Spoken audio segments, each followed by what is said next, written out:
안녕하세요. 사연을 부탁해입니다. 오늘의 사연을 소개하겠습니다. 퇴근 후 집에서 쉬고 있는데 언니한테 전화가 걸려왔어요. 너 지금 어디야? 너 집이지.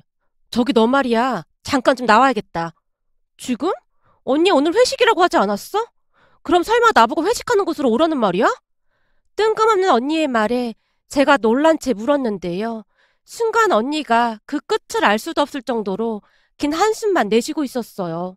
언니, 왜 그러는데? 혹시 무슨 일 있어? 사람 불안하게 왜 한숨만 쉬고 있어?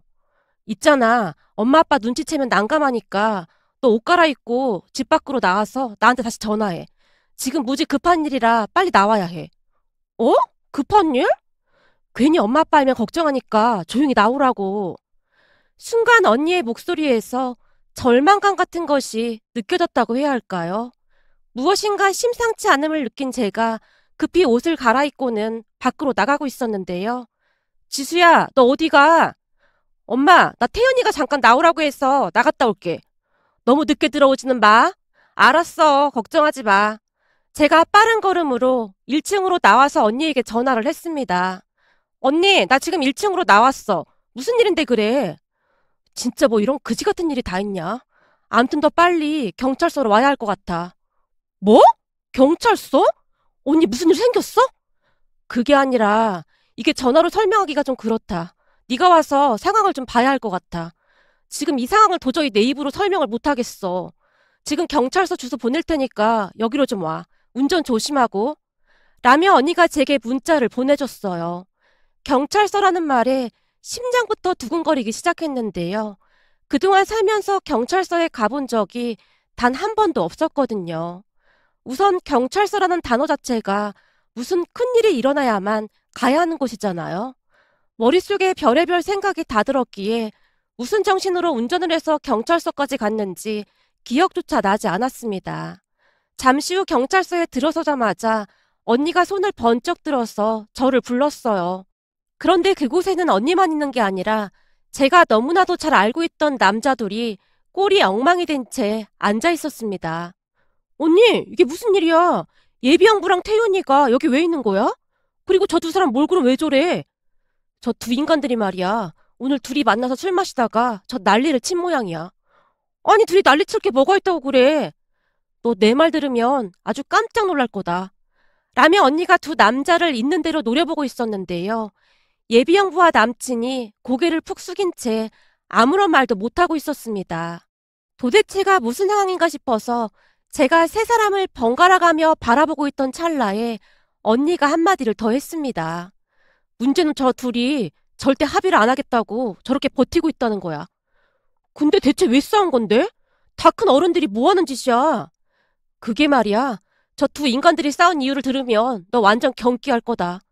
라며 언니가 도저히 믿어지지 않는 이야기를 시작했습니다. 잠시 우리 집 소개를 하자면 우리 집은 언니와 저 두 자매가 있는데요. 우리 둘은 사이가 참 좋은 편입니다. 언니는 공무원이고 예비 형부도 공무원이었어요. 그리고 저는 대기업을 다니고 있었고 남친도 역시 대기업을 다니고 있었어요.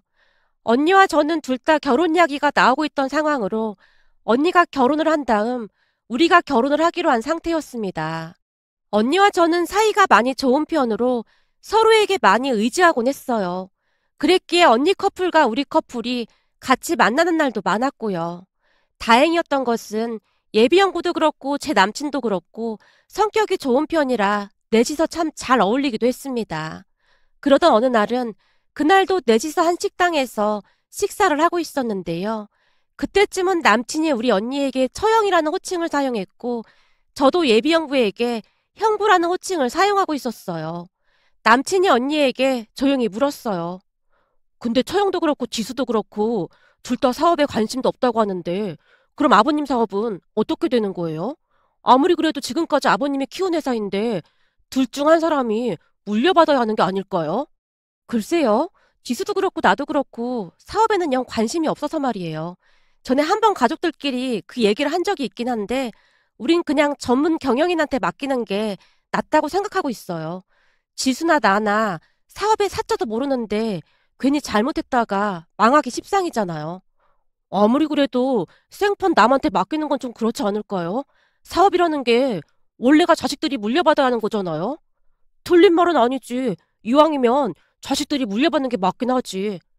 남친의 말에 예비 형부도 거들었는데요. 언니와 저는 그저 웃고 말았습니다. 하지만 그게 큰 문제를 일으키게 될 줄 누가 알았겠습니까? 조금 전에도 말씀드렸듯이 우리 아빠는 사업을 운영하고 있었지만 언니와 저 둘 다 사업에는 아무런 관심이 없었기에 나중에 전문 경영인에게 맡길까 하는 생각을 하고 계셨거든요.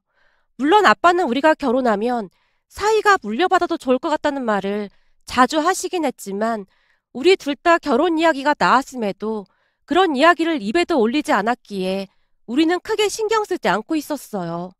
언니와 제 생각에는 예비 형부는 공무원이었고 제 남친도 대기업을 잘 다니고 있었기에 굳이 그만두고 아빠 회사를 물려받으라고 강요하는 건 아닌 것 같다는 생각도 들었거든요. 아빠도 그 부분에 대해 많이 조심스러운 것 같아 보였고요. 더군다나 사귀는 내내 예비 형부와 남친은 아빠 사업에 대해 단 한 번도 물어본 적이 없었기에 전혀 관심이 없는 것처럼 보이기도 했습니다.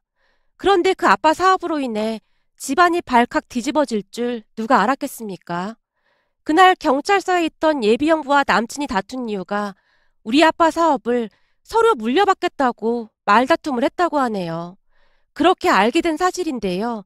그때쯤 남친은 퇴근 후 거짐 하루도 빠짐없이 저를 집에 데려다주는 정성을 보이곤 했습니다. 남친 집과 우리 집이 왕복 1시간 정도 걸리는 거리였지만 단 한 번도 피곤한 내색 없이 집에 데려다주곤 했어요. 맨날 이러지 않아도 되는데. 괜찮아. 내가 좋아서 하는 일인걸 뭐. 그래도 맨날 이러면 자기 피곤하잖아. 내가 미안해서 그렇지. 자기랑 같이 있는 건데 피곤할 게 뭐가 있어? 진짜 내가 좋아서 하는 일이니까 너무 신경 쓰지 마. 오늘 회사 서대리님이 그러더라. 결혼 전에 남자가 너무 잘해줘도 안 좋다고. 안 좋을 게 뭐가 있나? 남자들 대부분이 결혼하고 나면 돌변한다나 뭐래나 그러더라고. 그건 서대리님이 그런가 보네. 그 사람 맨날 집에 늦게 들어가고 그러잖아.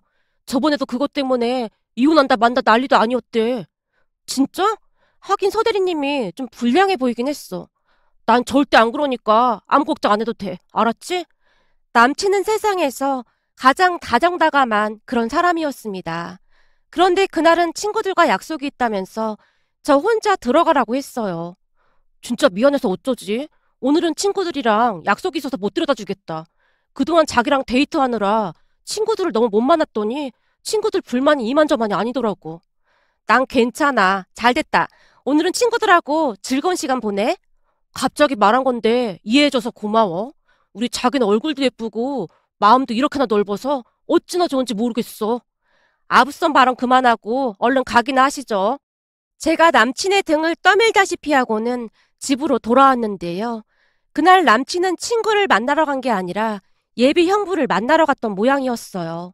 경찰서에서 언니가 예비 형부에게 처음으로 화까지 내며 캐묻자 예비 형부가 그날 있었던 일을 이실직고 한 모양인데요.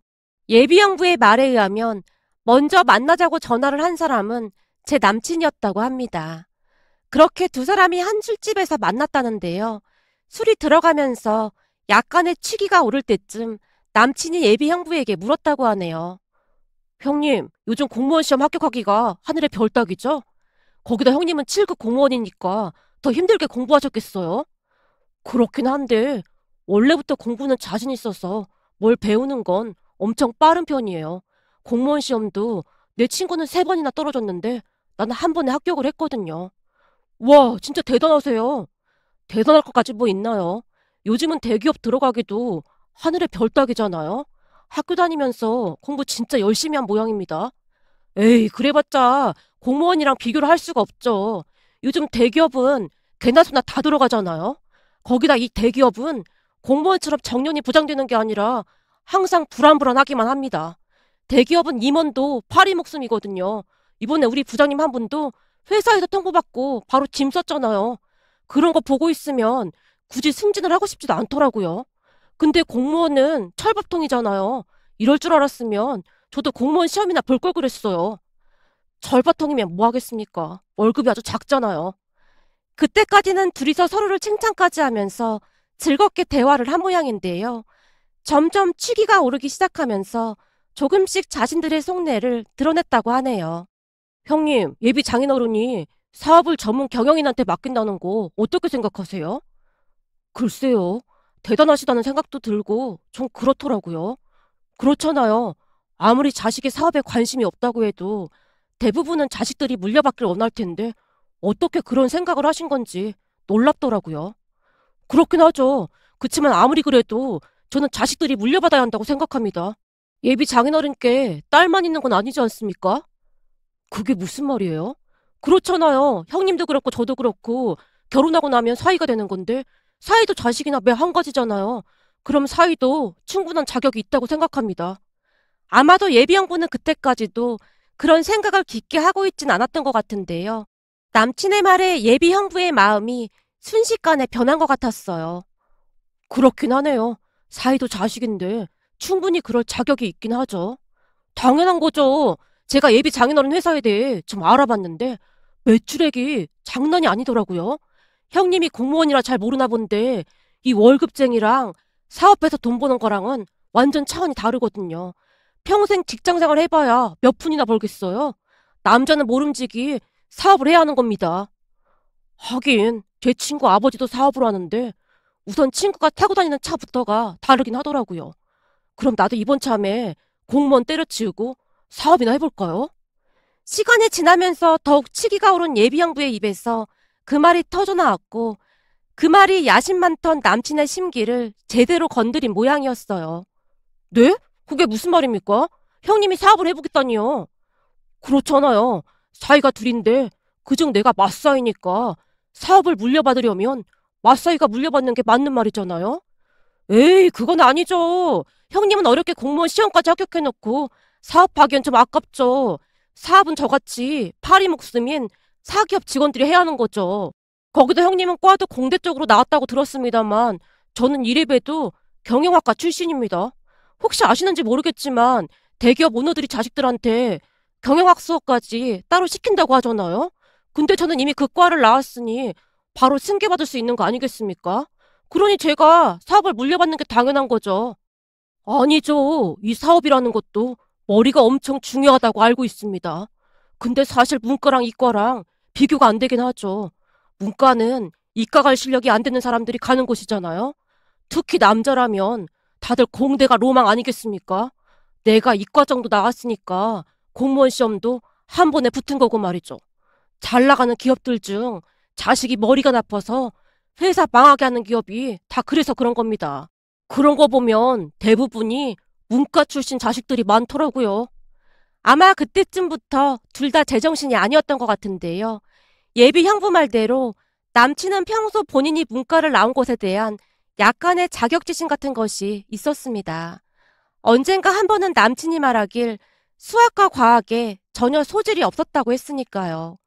그래서 수학을 잘하는 사람이 그렇게 부럽기만 했답니다. 그에 비해 언니와 저도 이과를 나왔기에 남친이 더 그랬던 것 같았어요. 하지만 저는 그게 큰 문제가 된다고 생각해 본 적이 없었습니다.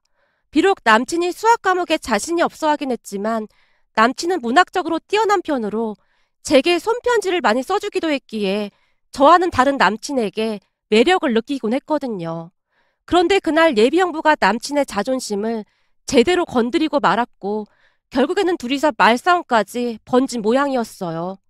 형님 말대로라면 유명한 문과 출신 작가들도 많은데 그럼 그 사람들이 다 머리가 안 좋다는 그런 말인 거네요.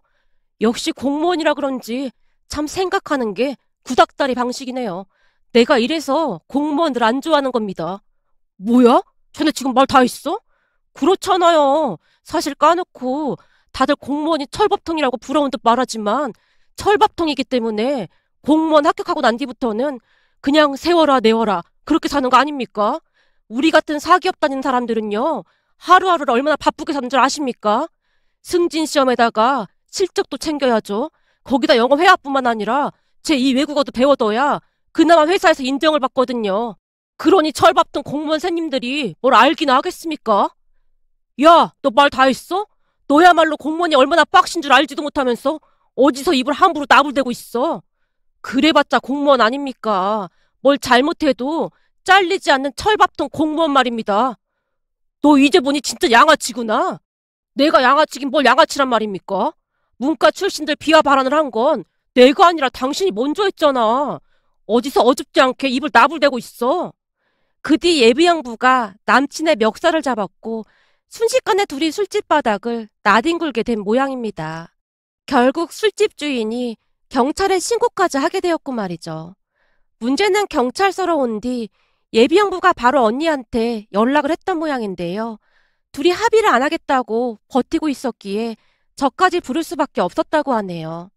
잠시 후 제가 남친에게 어떻게 된 일인지 꼬치꼬치 캐물었는데요. 남친이 제게 휴대폰을 건네주면서 말했어요. 거기 아까 말한 거 다 녹음돼 있어. 내가 기분 나빠서 중간에부터 다 녹음했거든? 들어봐봐. 내가 먼저 시작한 게 아니야. 저 사람이 먼저 그랬다니까. 처형 말이야. 결혼 다시 생각해봐야 하는 거 아니야? 저 인간 저거 완전 사람도 아니라니까. 너 지금 뭐라고 있어? 내가 사람도 아니야? 그리고 나 몰래 그걸 다 녹음까지 해놨다고? 처제, 이 인간이야말로 아주 무서운 인간이야. 생각해봐. 결혼하고 나서 처제랑 싸우고 나면 일일이 다 녹음해서 이런 식으로 협박할 거 아니야? 우리 집안을 위해서라도 처제 결혼 다시 생각해봐야겠다. 사사로운 감정 때문에 이런 인간이랑 결혼했다가는 우리 집안 말아먹기 딱이라니까. 뭐? 우리 집안 같은 소리하고 자빠졌네. 아직 결혼도 안 했는데 왜 니네 집안이야? 난 곧 결혼할 거니까 우리 집안이나 마찬가지지. 내가 보기엔 넌 완전 끝난 거나 다름없으니까 네 야망을 채워줄 다른 여자나 빨리 알아봐라. 너 말 다 했어? 너야말로 우리 처형이랑 결혼 못하게 내가 뜯어말 테니까 그런 줄 알고 있어. 둘이 또다시 달려들고 있었는데요. 경찰관이 그 두 사람을 뜯어말리며 화를 내고 있었어요. 그 모습을 보고 있는데 어찌나 기가 막히던지 뭐라 할 말이 없더라고요. 언니 역시 할 말이 없다는 듯한 표정으로 그 둘을 노려보고 있을 뿐이었어요. 특히나 남친이 녹음한 대화 내용을 듣고는 완전히 정이 떨어지고 말았는데요. 둘 다 인성이 아주 개차반이더라고요. 그렇게 잠시 후 언니가 제게 조용히 말했어요. 지수야, 내가 보기엔 우리 둘 다 결혼 물 건너간 것 같은데 네 생각은 어때? 그러게, 나도 언니 생각이랑 같아. 그동안 우리 둘이 눈이 어떻게 됐던 모양이야. 어떻게 저런 인간들이랑 결혼까지 생각했던 건지 이해가 안 된다. 내 말이 그 말이야. 그럼 우리 그만 갈까? 그러게, 피곤한데 얼른 집에나 가자. 엄마가 일찍 들어오라고 했거든. 언니와 제가 대화를 하고 있었는데요. 예비형부가 놀라서 언니에게 말했어요.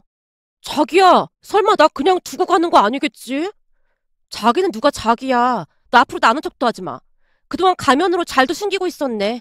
네 두 얼굴 아주 잘 봤다. 니들 둘한테 경고하는데 앞으로 우리 앞에 나타나지도 마. 우린 니들이랑 결혼할 생각 없거든. 아무튼 우린 니들이 합의를 하던 말던 관심도 없으니까 둘이 잘 해결하고 둘이 잘 먹고 잘 살아라. 아참, 이번을 계기로 둘이 친구 같고 잘 지내는 것도 나쁘지 않겠다. 니들 하는 짓이 둘이 완전 똑같거든. 언니가 그 둘을 한껏 비웃으며 제 손을 잡아 끌었는데요. 뒤에서 남친이 절규하며 저를 부르는 소리가 들려왔어요. 하지만 저는 들은 척도 하지 않고 그곳을 빠져나왔습니다.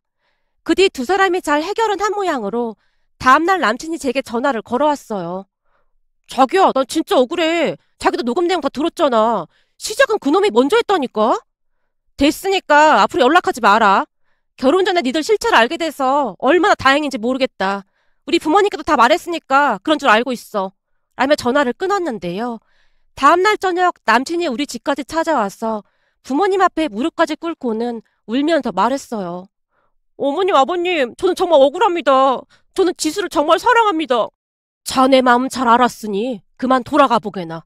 근데 자네 눈에는 내가 그렇게 우스워 보이던가? 네? 그게 무슨 말씀이신지요? 잘 생각해 보게나. 우리 딸들이 사업에 관심이 없어서 내가 전문 경영인을 생각하고 있다고 했지만 나라고 사업을 자식들에게 물려주고 싶지가 않았을 것 같나? 자네들 말처럼 딸들이 결혼하면 사위가 생기는데 사위한테라도 물려줄 수 있었겠지. 그런데도 내가 굳이 전문 경영인을 두겠다고 했던 이유가 뭔 것 같나?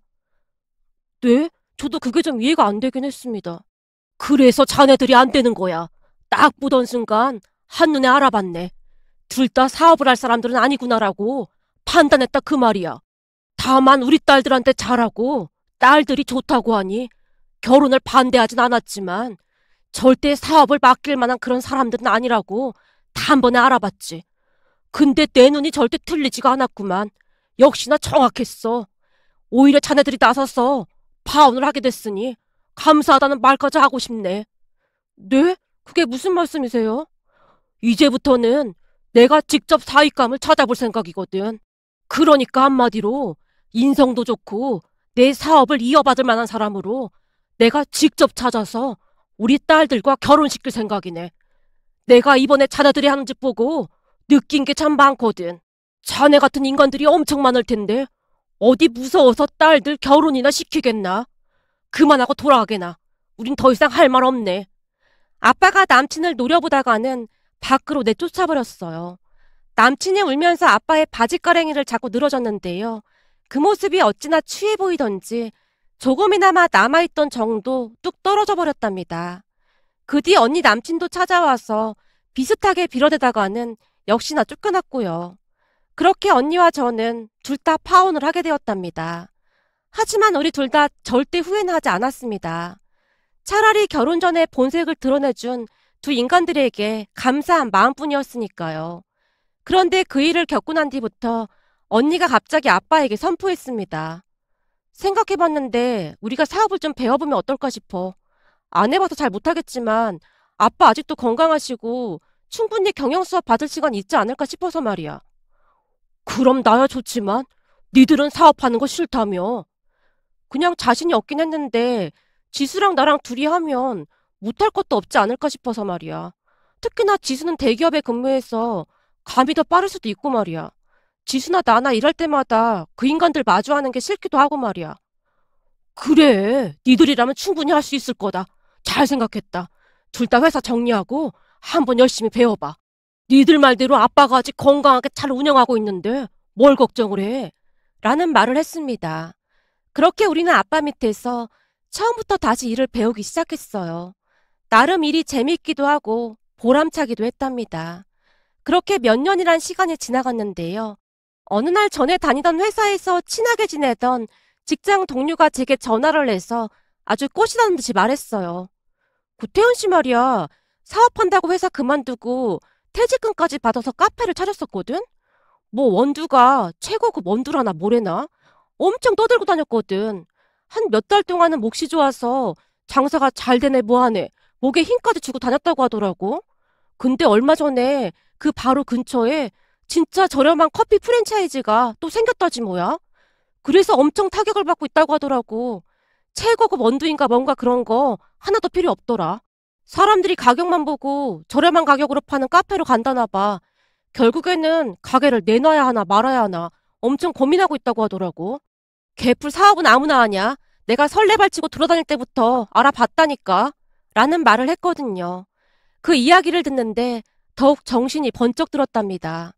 그런 인간한테 우리 아빠 사업을 맡겼더라면 망하는 건 순식간이지 않았을까 싶었거든요. 또한 우리 아빠의 안목에 놀랄 수밖에 없었는데요. 아빠는 전 남친이 절대 사업을 할 사람이 못 된다고 딱 단정지어서 말씀하셨거든요. 그에 비해 언니와 저는 하루하루 열심히 일을 배워가면서 잘 지내고 있습니다. 앞으로도 힘든 날이 많이 있겠지만 언니와 제가 힘을 합하면 못할 게 뭐가 있겠어요. 문득 전 남친이 운영하는 커피숍이 망하기 직전이란 말을 들으며 예전 일이 떠올라서 이렇게 글 남겨봅니다. 오늘의 사연은 여기까지였습니다. 즐겁게 보셨다면 구독, 좋아요 부탁드립니다. 고맙습니다.